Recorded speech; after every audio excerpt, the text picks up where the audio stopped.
Well, good morning, YouTube viewers. Today we have a 2006 F250 Super Duty regular cab long box. It's a work truck. It was recently had some body work done. Looks like it had a paint job. I believe the box was off the truck, but I'm not 100% certain of that. Although there's evidence of that. There's new fasteners holding the box down. And apparently ever since that it won't run. Now it was at another shop and they did some work on it. I believe the fuel pump's been replaced and maybe the fuel pump driver module's been replaced, but I'm not 100% certain of that. Aside from that, we don't know what's going on. Well, we're going to pay attention to a couple of things this morning. One, does the check engine light come on with the key? And do we hear the fuel pump prime when we turn the key on? So here goes the key. Definitely got a check engine light, but I don't know if I heard the pump prime. Try it again. Yeah, I heard the fuel pump prime that time. So the other thing you can do with a Ford is if you watch the check engine light there, if the ECM or PCM receives a reference signal, it'll turn the check engine light off. I don't believe, well, let's watch what happens. So you saw the check engine light go out while it was cranking, so that indicates that it's got a reference. Let's try it again on this time and listen for the fuel pump cycle. Definitely the fuel pump was running after that cranking event for about 1 second. So that tells me the reference sensor is working. The fuel pump is electrically running, but it doesn't mean we have fuel pressure. So next we're going to put a scan tool on it and see if we've got any fault codes related to this condition at all. So I'm going to automatically ID this vehicle. If it'll support that, it should.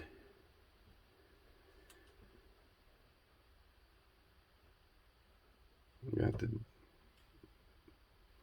adapter plugged in and I see there's power there and this looks like it's communicating. Normally if there's a CAN bus problem on these things, they don't even crank. Mind you, this being an 06, well, this 06 should be high-speed CAN. Yeah, it is. Okay, so let's do a code scan and see what comes up. Sure, the ignition key on, not running. Well, if it was running, I wouldn't be doing this. You know, codes have been recently cleared. Ignition key in the circuit fault. That could be for a car starter. ABS CAN communication bus fault.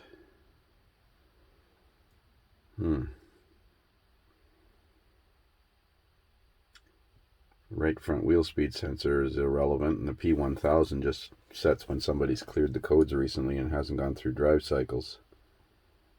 Pad warning switch inoperative, so the light inside the switch is burnt out. So that's why the airbag code is there. Alright, well, let's go into the engine. Switch the key off. Engine. Switch the key on.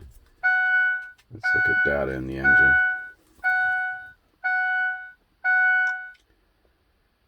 We'll get this in the shop. Engine data. Let's see what the temperature is like. Wonder if this will have a fuel pressure parameter. Because this should be returnless. Well, I know it's returnless, but I'm not sure if it's electronic returnless or not. Well, first and foremost, we'll see if we've got an RPM signal while it's cranking. I didn't notice if the tach actually moved while it was cranking earlier. Cylinder head temperature, 4.15 volts, seems high. No, cylinder head temperature is 1 degree Celsius, which is about right for where we are today.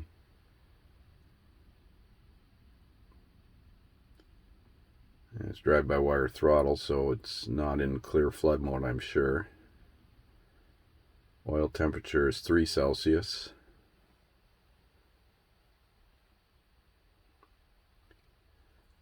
Battery voltage is 11.8. Well, let's see if I can find injector pulse width here. Barrel reading is 151, which is a little bit low.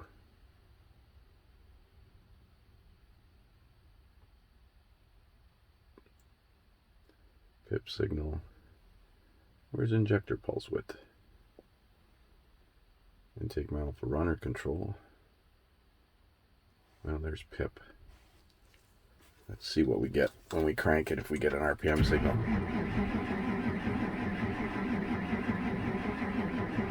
Yeah, we got 80 RPM according to the scan tool. I'm going to get a battery charger on this thing because it's cranking pretty slow. Well, there's desired fuel pressure and actual fuel pressure. So we've got fuel pressure. 60 pounds of fuel pressure.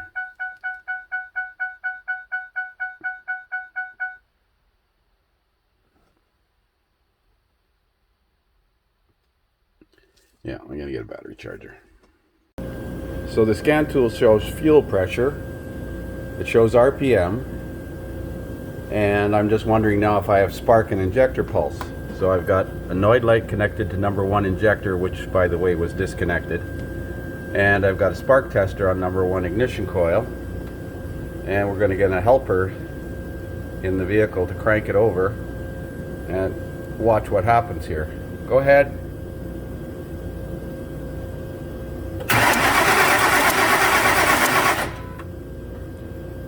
Try one more time. Just crank it a little longer.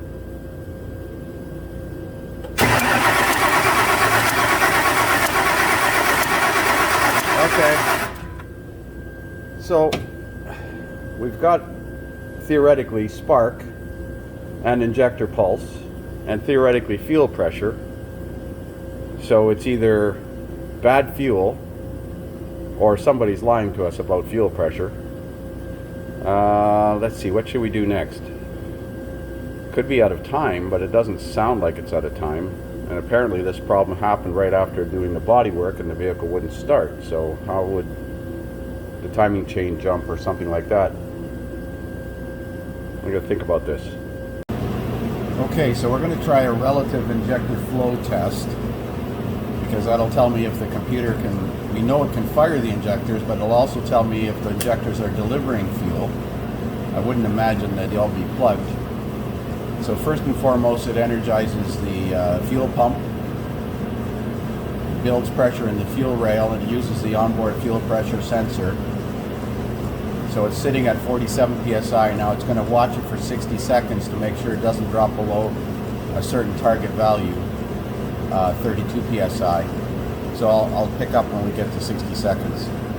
Okay, so we're at 60 seconds right now, and it didn't lose fuel pressure, so we're okay. We can continue with the test. It says each injector will deliver a small amount of fuel, so only do this test minimal number of times. It also says that the cooling fan may come on if it had an electric cooling fan. Continue. So what this does is energize each injector for amount of time required to make the fuel pressure go from a target pressure to another target pressure. It'll do all 8, and at the end it'll give you the test results numerically. I like the Ford test better because it's graphical. It gives you a nice graph at the end. So it's running the fuel pump, firing each injector individually in between, and it'll show you the milliseconds of time it takes for the injector to be on to deliver fuel. So 165, 157. So they're all pretty close. I don't like the fact that it leaves it up to you to make a judgment call on this. The Ford one analyzes the data and gives you a pass-fail. So all the injectors are delivering fuel. I'm starting to lean towards bogus fuel, diesel fuel, contaminated fuel, water. We got fuel pressure, we got injector pulse, we got spark. It should be running. So it's either out of time or we got bad fuel. So I think I'm going to try and take a fuel sample. So there's where the high pressure fuel line comes in. You need a release tool to release it after you take this primary lock off. That's the release tool. Be careful because there's some pressurized fuel in it, and we're going to put this T fitting in there so we can put a pressure gauge on it and take a fuel sample. So I got the fuel pressure gauge connected and running the fuel pump with the scan tool to take a fuel sample here into this clean container. We certainly don't have a lack of fuel pressure. That appears to command it on 100%. 90, 100 pounds, 95 pounds. Well, the fuel quality doesn't look bad. It doesn't have water in it that I can see. But it doesn't smell 100% correct, but I don't go sniffing gasoline much, so I can't really tell you for sure. I think I'm going to try run it on an alternative source of fuel. So I have a fuel injector flusher, an OTC fuel injector flusher with clean gasoline in it, hooked up to the fuel rail, to the T, dialed it up to about 58 psi, disabled the fuel pump in the tank by unplugging the fuel pump driver module because the relay is internal in the smart junction box. So it still doesn't start. Now I'm concerned about whether or not the injectors are actually, even though it showed the flashing light,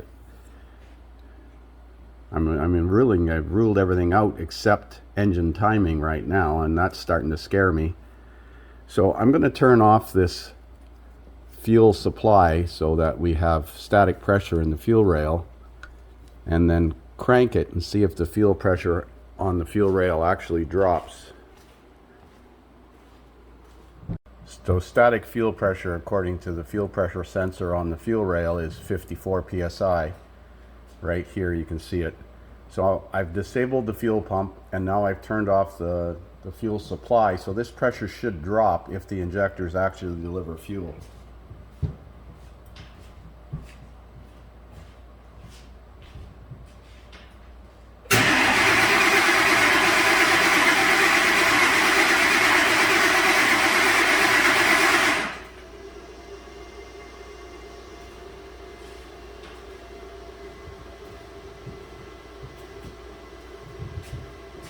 Why would it come back up again? That's strange. I shut off that valve.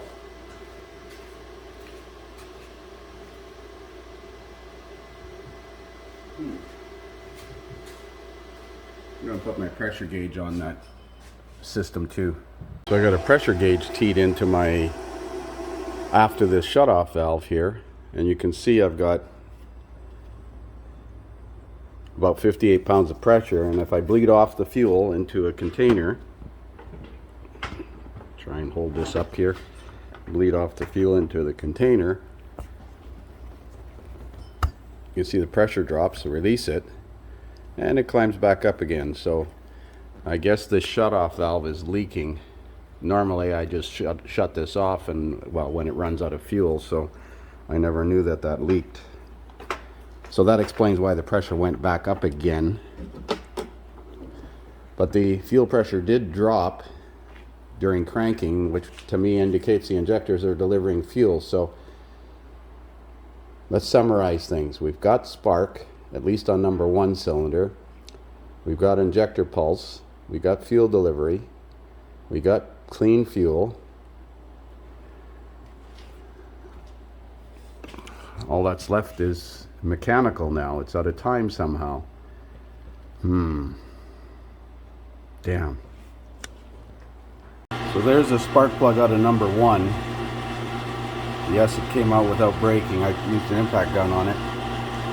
So we're going to put an in-cylinder pressure transducer in there and 4-channel lab scope and look at the cam and crank signals on this thing. See if it's in time. I tried unplugging both cam sensors, as I had one where the cam sensor reluctor was shifted, but it actually backfired, like it was out of, like the spark plug wires were crossed. This thing's only got 115,000 kilometers on it. Plug's original. That plug's not very wet considering all the cranking, and so I'm starting to believe that we got a mechanical issue with this engine. It's out of time. So I've got an in-cylinder pressure transducer connected to #1 spark plug hole, and channel 2, the green trace here, is connected to the negative side of #1 ignition coil. The event is happening, the spark event is happening approximately at the right time, several degrees before TDC. I don't like the top of this waveform though, it's kind of erratic. I'll be honest, I haven't done much of this in-cylinder pressure testing. It seems a bit low as well, 125 psi. Yeah, I don't know, about 130. It's still a bit low. Well, we're going to try and hook up channel 3 and 4 to the cam and crank signals. So here's the waveform I captured just now. The green trace is the crank sensor. That's on pin 47 at connector 175E, which is the connector closest to the engine on the ECM.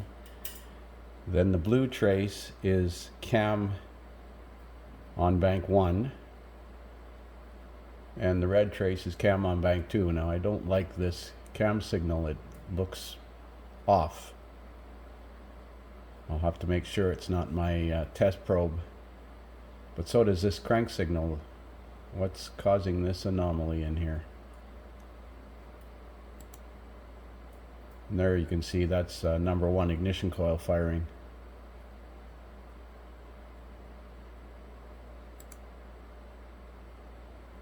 Both the cam and crank signals look off, or both cam signals look off.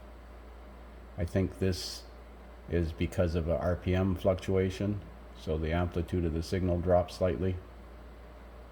I'm going to retest, check my connections, check my scope ground. So I'm trying to analyze these waveforms here. This is the current waveform. I don't like the breaking up of the two cam signals. I don't know why it's doing that. I wonder if we had a bad ground on.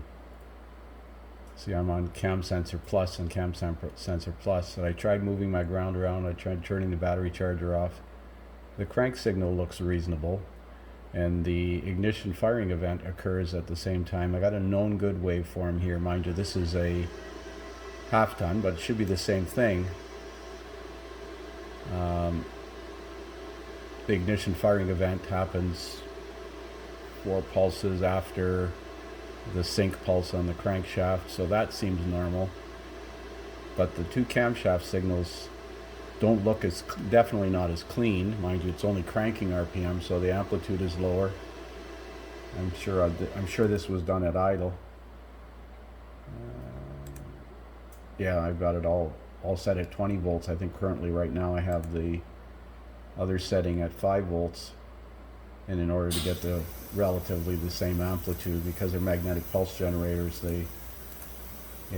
all 5 volts, their signal quality is a lot lower at cranking RPM. But again, I don't like this. This should be a triple pulse 2 and then a triple pulse. Let's zoom it out a bit more. You can see 3 pulses, 2 pulses, 3 pulses, and these ones occur about the same time. So I'm at a loss here. So I recaptured it with exactly the same setup as I did with this other 5.4. Mind you, this other 5.4 was idling. If I look at this waveform now, I've got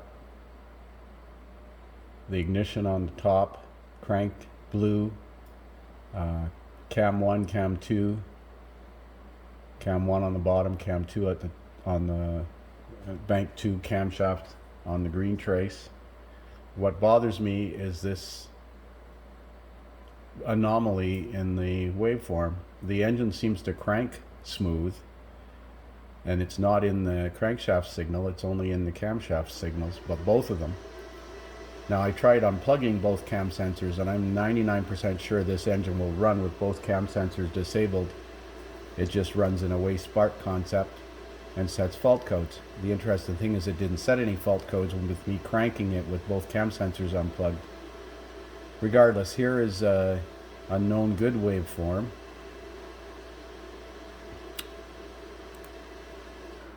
Set up exactly the same way. You can see how clean the cam signals are. There's 3 2 wide pulses, 3 2 wide pulses, and these 3 pulses and the 2 wide pulses are a mirror image of each other on this pattern. This one is kind of like that. Here's the 2 wide pulses, but this leading edge of this first one is off for some reason, and I don't get it. I wonder if there's, like, it's almost like there's a physical damage to the reluctor in there, but how would that happen? But as far as I can tell, it seems to be synced.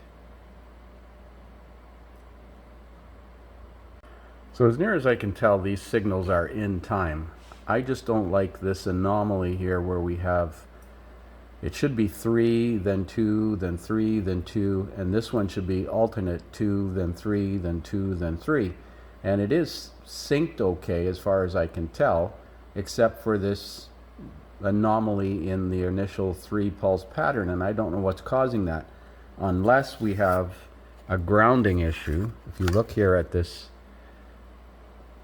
no use pointing the cursor at here, the 2 cam sensors share a common ground back to the PCM. So I'm going to scope the actual ground to see if there's any electrical noise on the ground, because right now I'm back pinning pin 44, and actually I'm back pinning it at the actual cam sensors. So I'm going to back pin the ground, which is pin 1 at the, well, the other pin at the cam sensor, and see if there's any electrical noise on that when it's. See, I don't know if this ground is actually tied to chassis ground. It shows it is. It says signal return, and it shows it tied to ground, but if there's a bad ground on the ECM, it might be a problem. The other thing that was strange, as I mentioned, is if I unplug both cam sensors, it should theoretically run, and as far as I know. And it doesn't. It doesn't fire, it doesn't make any attempt, but it also doesn't set any fault codes for the cam sensors, which is odd. So I moved the red trace to the ground side of cam sensor 1, and as you can see, it's, during cranking it was running at 0.02 volts, maximum 0.07. So I don't think it's a ground. It's almost like there's something physically wrong with the reluctor inside the engine, but how could that possibly be? There's 2 separate reluctors, one on each cam phaser. That's weird. Well, this one's killing me today. I got pip signal, I got a pip counter, I got a sync. Seems to me I got everything except the engine running. So there is a yellow wire over by the heater blower motor over here. That is the S wire to the starter. So I got a remote start button connected directly to it. And I have the key off. And because these are magnetic pulse generators, they produce a signal without any input from anything else other than the spinning magnet or the spinning reluctor against the magnet. My battery's dying on my light here. So here's the captured waveforms cranking with the key off. Notice there's no ignition event, but we still got a crank signal because it produces a signal all by itself. And we've got these anomalies in the cam signal. Now, it appears that they're a mirror image of each other. And unless something else is inducing a voltage in the cam signal, but how could it? It's not on the ground. Oh, I'm sorry, this is still connected to the ground. So it's not on the ground. I'm going to pull one of the cam sensors out and turn the engine by hand and have a look at the reluctor. So I pulled the cam sensor out, and this is what we see on the end of the cam sensor. I wonder if all that magnetic filing is what's causing the issue. There certainly shouldn't be that much metal on the end of the cam sensor. Wow. So here's the cam sensor out of the other side. It's full of metal particles on the cam sensor. That's out of bank 1. The other one was out of bank 2. I'm still going to have a look at the reluctor. So there's a reluctor tooth through the cam sensor. There's another one. Another one.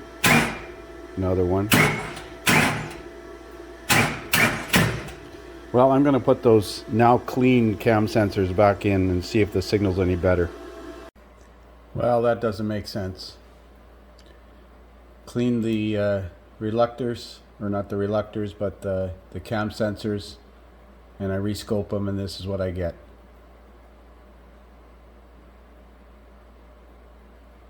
And that's without the engine, without the key on, with no ECM.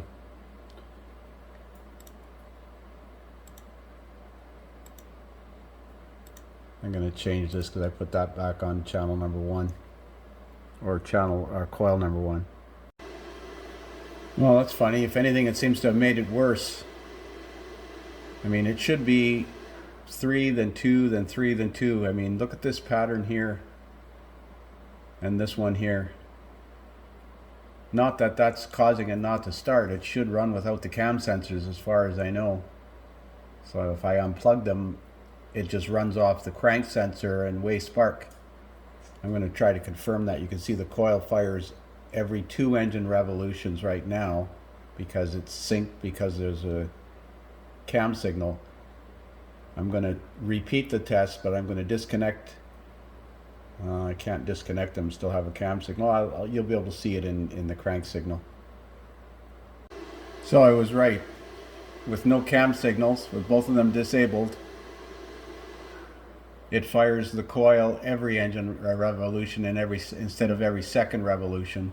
So it basically reverts to waste spark for failure mode effects management, according to Ford. So it should run. So I don't think it's the anomaly in the cam sensors that's producing this, causing this problem. And they appear to be synced. Do we have an intake system plugged or an exhaust system plugged? I mean, to run, it's got to have spark, fuel, compression. So I put a spark tester on number 5 ignition coil, which is the first one on the driver's side, and a Noid light on the injector over there, as you can see. Where's the Noid light? And we're going to crank it.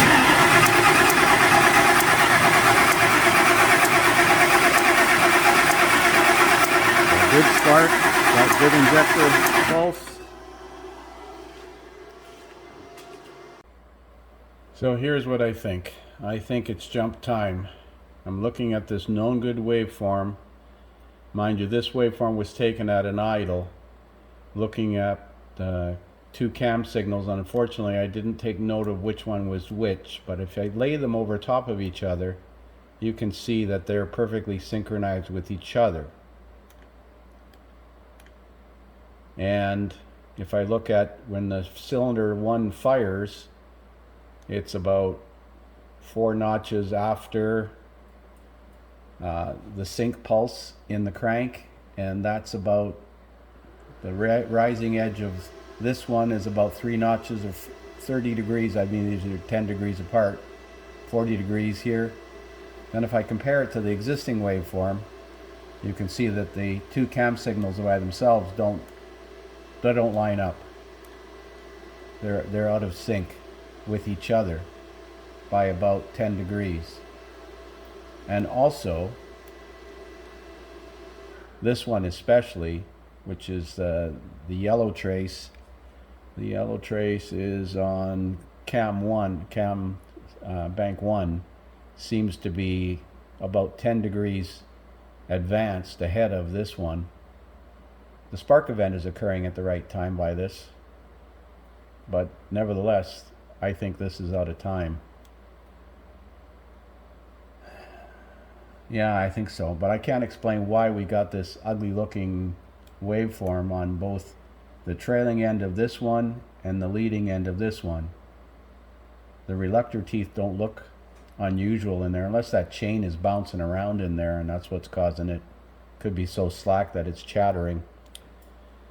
It's time to do an exploratory, I guess. So here's a known good waveform I got off of the diagnostic network, and you can see both cam sensors are perfectly synced with each other. Now this is done at idle, known good, so the timing will be a little bit different, but you can see that the zero line, the crossing zero line here on the two cam signals, is about 2 notches ahead of the sync pulse on the crank. Whereas if I look at mine, I'm about, actually, if I put it in the zero line, I'm about the same. But the two don't line up. That's the thing that does bother me. The two don't line up. They're out of sync with each other. You can see it here, you can see it here. It's also cranking slow, this truck, for some reason. Maybe it needs a starter. Got the battery on charge. I pulled the air induction system off. I put my hand over the intake manifold or throttle body. Lots of vacuum while it's cranking. The exhaust isn't kinked or plugged. There's not a potato in the tailpipe. So it's time for an internal inspection, I think. Timing chains and stuff are in order for this puppy.